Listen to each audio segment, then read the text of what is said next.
It starts with the expectations and boundaries. For honestly, like regardless of whatever you put in place, you really have to think about it on a conceptual level first, that it starts with expectations and boundaries. As much as I wish it didn't, that's always where we begin for this.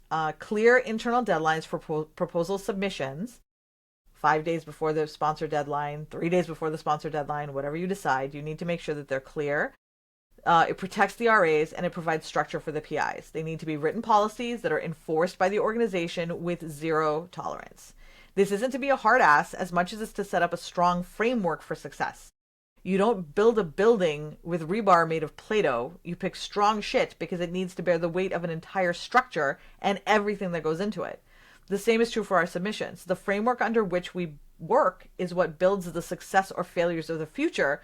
So as horrid as it sounds, boundaries are very important. Strong, firm, clear. The organizations then need to enforce that boundary and back up their research administrators, both educating them on the policy and teaching them how to set and maintain boundaries. Saying no is not something that we are taught how to do, so a lot of times we can come off as a bit abrupt, or honestly, I've come off sounding like an asshole sometimes when I was enforcing the boundaries early on in my career. And so we don't necessarily always realize that the way we set a boundary and maintain it in our messaging can make a huge difference. So it's a powerful professional development skill.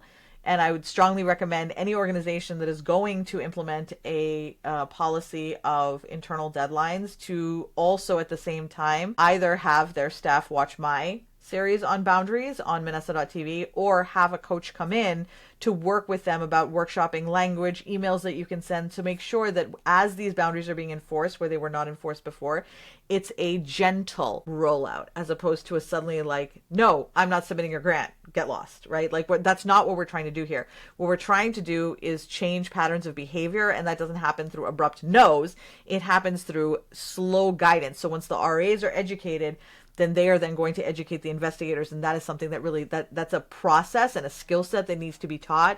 It's not something you'll be able to say, okay, we now have this institutional guideline where you can't submit your grant after 7 business days, let's say. It's going to be late. And now the people are saying, your RAs are saying, no, we're not going to submit it, right? Any PI who gets that is going to resist that deadline.